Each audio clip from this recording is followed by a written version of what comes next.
This is InvestTalk. Independent thinking, shared success. Good afternoon. I'm really of mixed emotions on this one. Rio Tinto, RIO, seems to be a dividend payer with over 6% and has a low PE and can cover the dividend. Looks like pretty substantially, but I'm being advised by my broker not to buy it. I'm just curious what your folks' opinion is. Certainly take my answer on the air. Thank you. Thank you for the call. Look at Rio Tinto. And first off, I like the area that you're looking in. It's just global commodities. And this one is fairly well diversified. And it's fairly large, $102 billion market cap, only about $9 billion in net debt. So pretty good balance sheet there.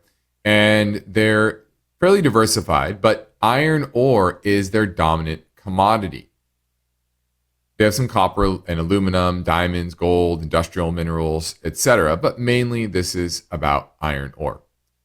And Rio is a company out of the UK.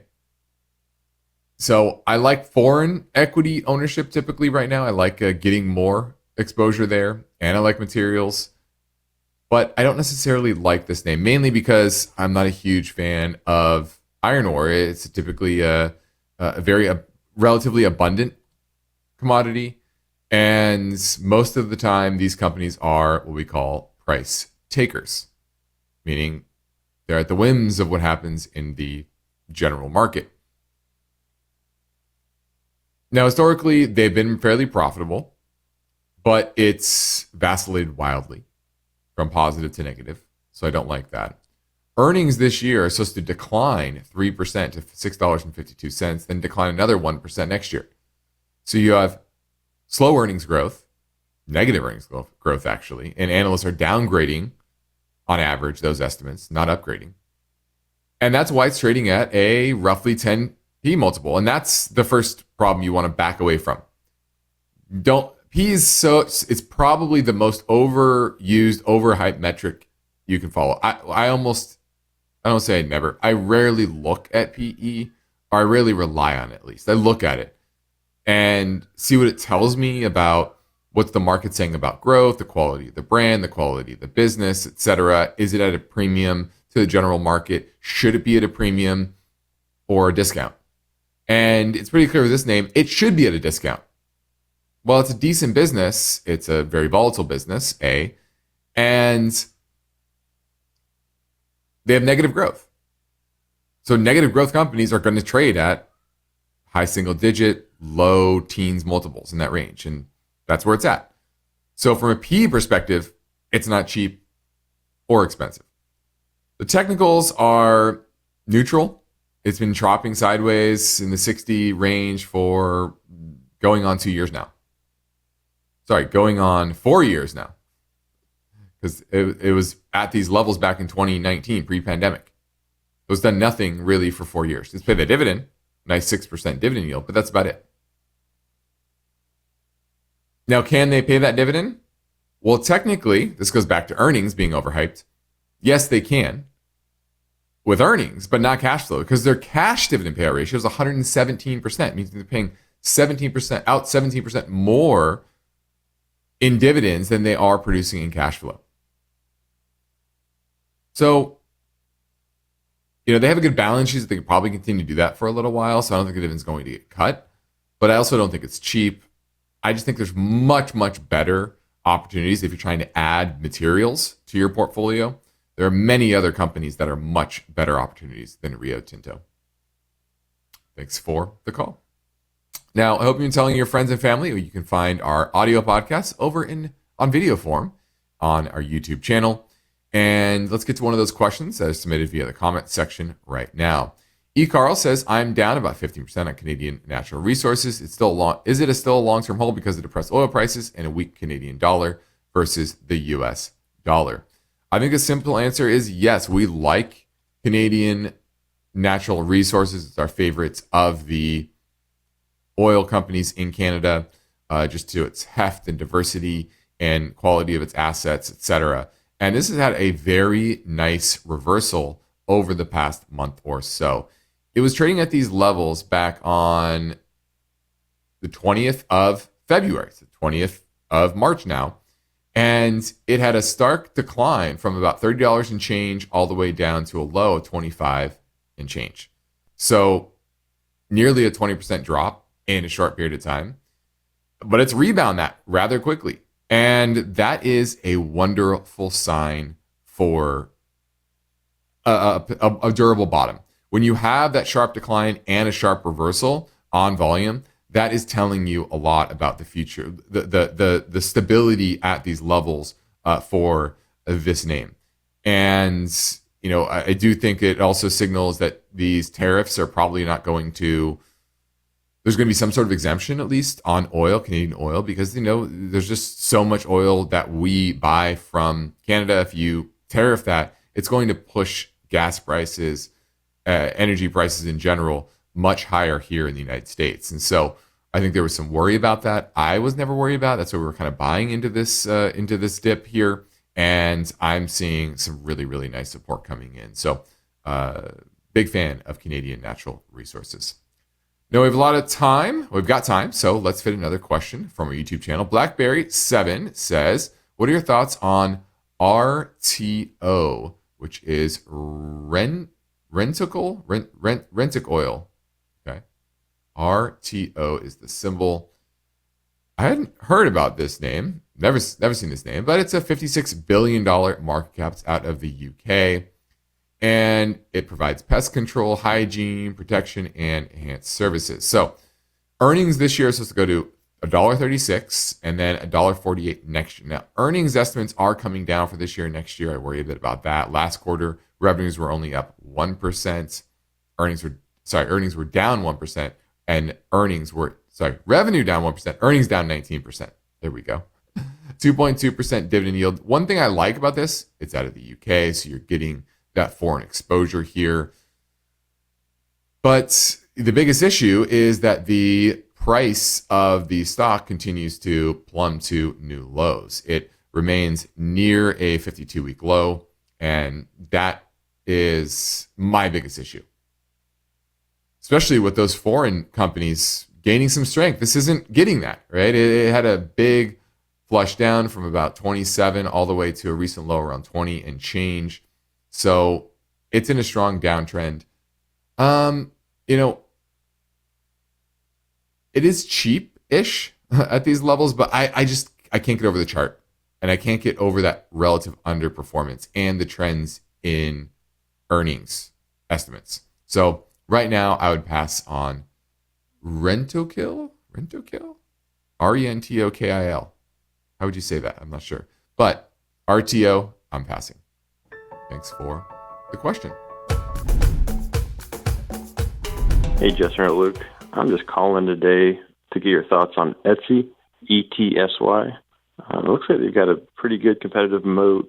So their earnings are looking like they're improving, cash flows are improving. They've got a bit of debt in their balance sheet, but the stock price just seems to keep falling. Is there a good support level that you could give me to get into this, or am I maybe looking at this the wrong way? All right, looking at Etsy, this is the name that exploded during the pandemic. This is an online platform where people can go on there and make basically handmade goods and sell them.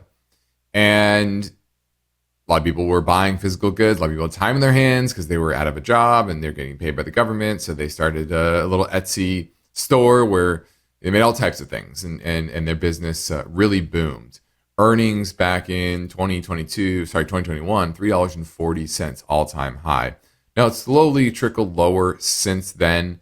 Last year, the decline abated. Earnings increased about 5%. Earnings this year expect to go up 9% and then 11% next year to $2.83. Now, it's a $45 stock, forward-looking multiple in the high teens, around 20. So, not terrible, but growth has slowed dramatically. Last quarter, revenue was only up 1%. And revenue this quarter is supposed to be down 1%. So slow growth and probably needs a lower multiple. But that's on earnings. The caller talked about cash flow, and he's right. The cash flow is very good. Free cash flow of $780 $8 million on an enterprise value of $6 billion. That's a pretty good free cash flow yield. Now, as he said, it has some debt, but it's not egregious. $2.3 billion on a $4.8 billion market cap. It's taking that cash flow, it's buying back shares. But that's really been the driver of earnings growth, not really sales growth. So it's been just on a consistent downtrend. 14 relative strength, very low. Now, where is that major support level? Down around $34. It's at $44 now.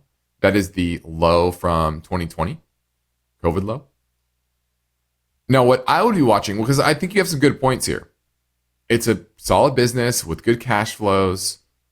A lot of those people that started Etsy stores, they still have them, right? They do, it's a side business in a lot of cases.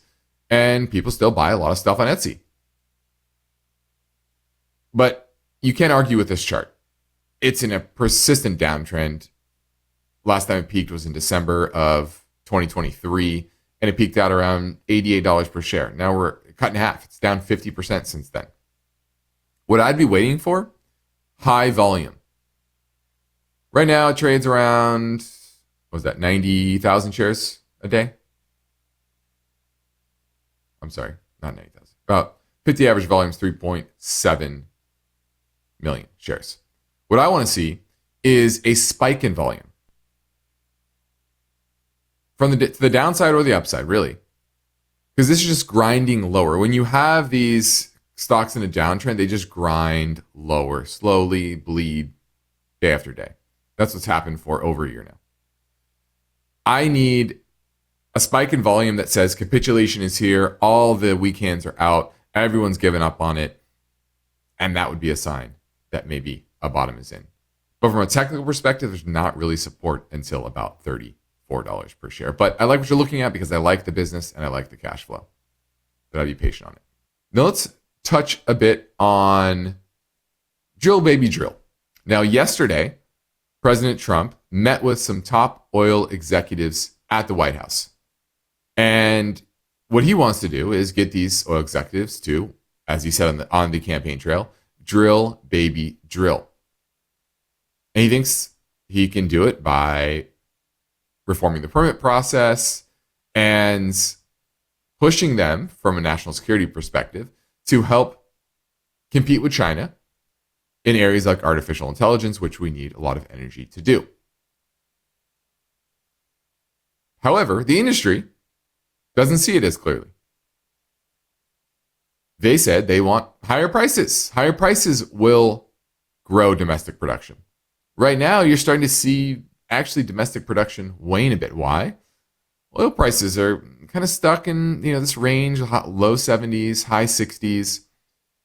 Profitable, but not the level where it's really incentivizing these companies to go out there and drill, baby, drill, even if you reform the permit process. And a lot of this has to do with the PTSD the industry has from the early 2010s when shale really took off under Obama's first administration. And there was a lot of money lent. Companies levered up their balance sheet because this is this new exciting technology and they could pump a ton of oil. And a lot of the executive incentive packages were around volume. How much volume could they produce? The problem is that when you went through the default cycle in this sector, it was around 2018. That was a sign that, volume isn't the name of the game here. It's cash flow, it's return on investment, return on invested capital, etc. And that's what these businesses or these executives are now being measured on. Now, who are these executives? Well, this is the American Petroleum Institute's Executive Committee. So these are CEOs from companies like Hess and ExxonMobil, Chevron, ConocoPhillips, Phillips 66, Marathon Petroleum, etc. Now, the goal for President Trump is to increase oil production by about 3 million barrels per day, so that pushes down inflation. Because there is a a strong correlation between oil prices and inflation. And he wants to do that by rolling back regulation, once again, speeding up permitting, all of that.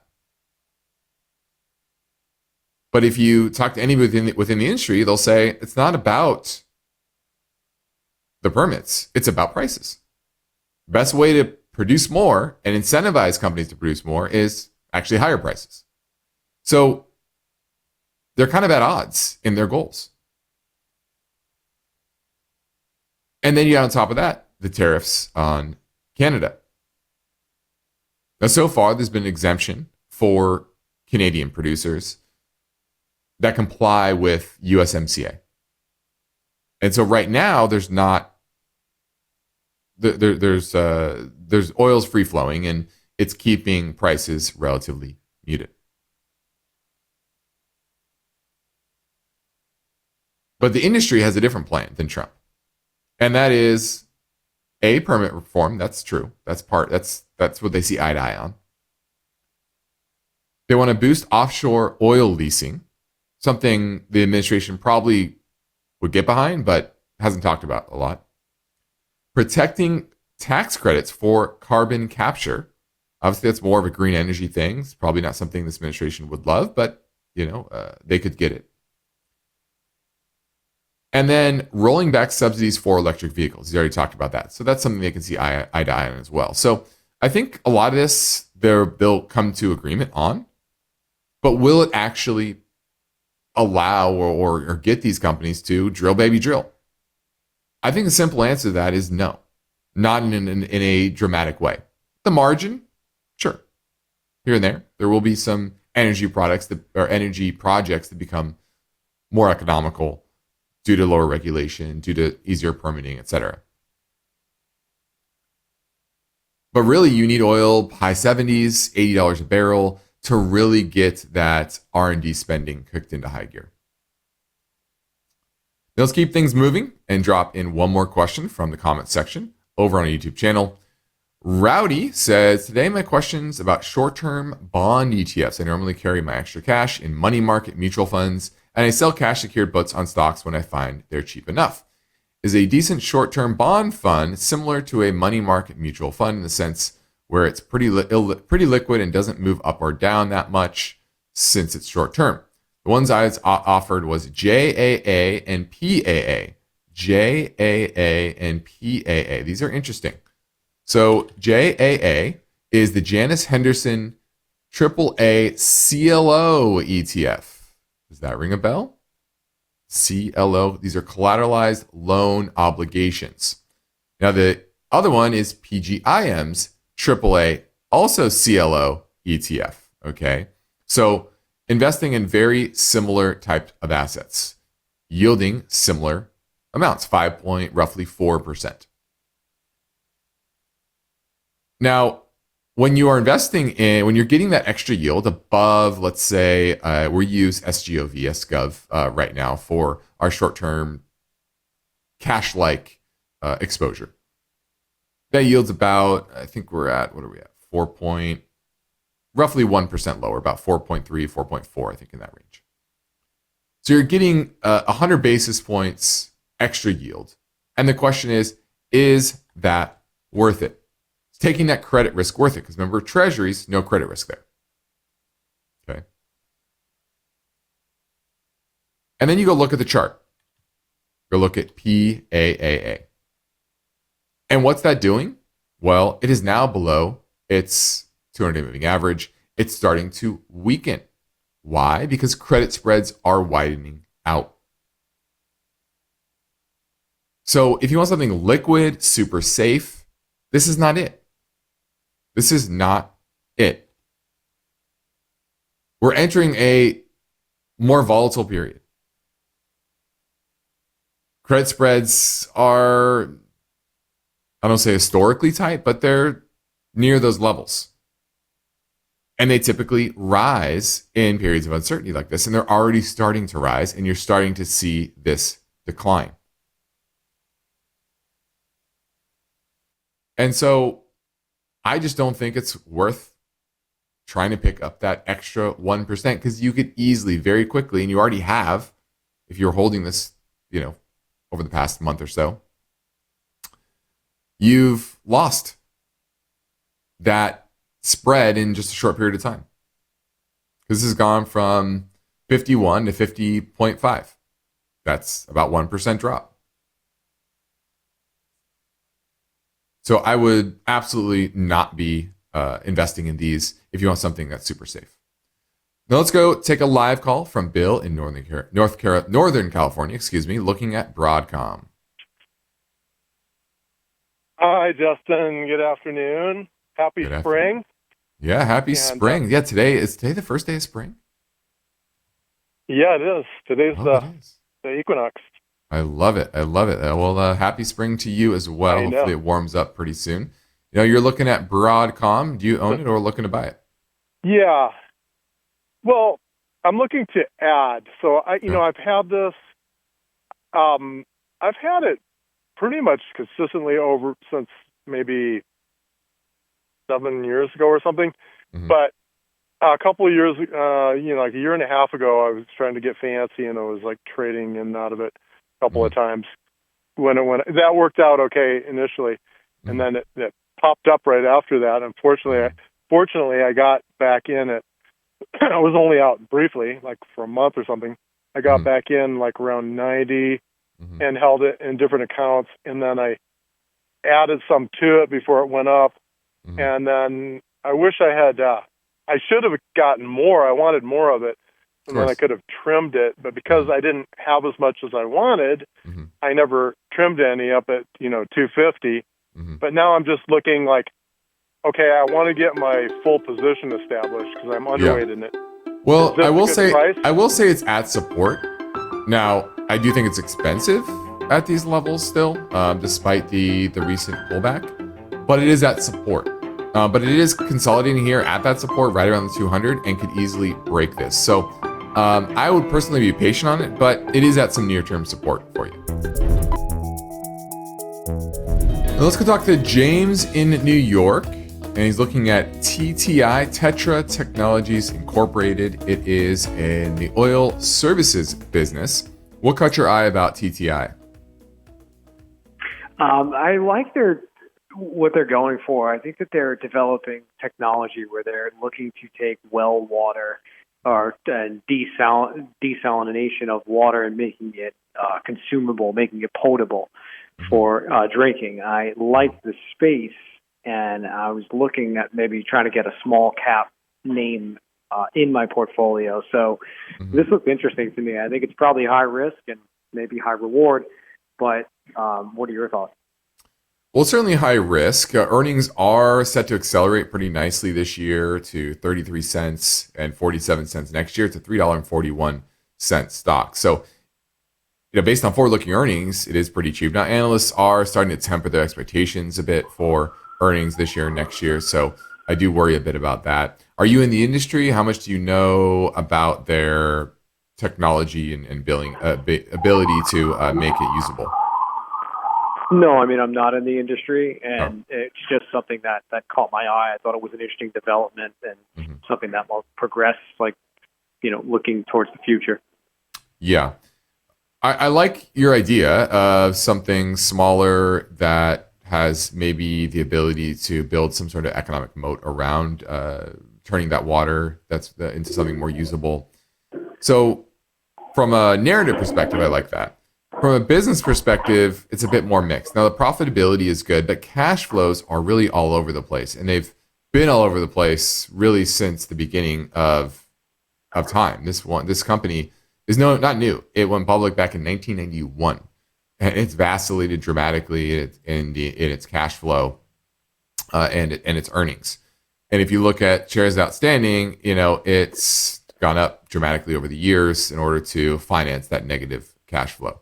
Now, in recent years, things are getting a bit better. I will say that. If you go to like a 5-year chart, it's generally been positive, but many years quarters it's been negative. So I think there's better opportunities within the space. But if you think that new technology has economic value that they can capture and they create an economic moat around it, then I would say yes. But ultimately, it's not for me, but maybe it's for you. I just don't like that inconsistency of historical profitability. Thanks for the call. All right. Thank you much. No problem. Now let's talk a bit about how much money is in U.S. stocks. And it is dramatic. And it's very similar to what we saw in the late 1960s. Back then, the U.S. made up more than 70% of the global investable market. Today, it's 64%. So not quite those levels. But remember, that was a time where emerging markets, they didn't have stock markets then. There wasn't stock markets in China, for example. And soon after, you had a big bear market, 73, 74. I remember we were talking to my grandpa. I was like, what was the worst, pre-08, what was the worst bear market you've ever been? He always said 73, 74. And this 64% has risen rapidly. It was 40% just after the financial crisis in 08.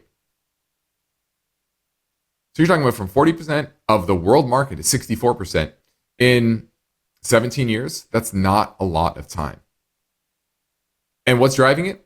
It's Silicon Valley and the concentration there. And this is very similar to what happened with Japan.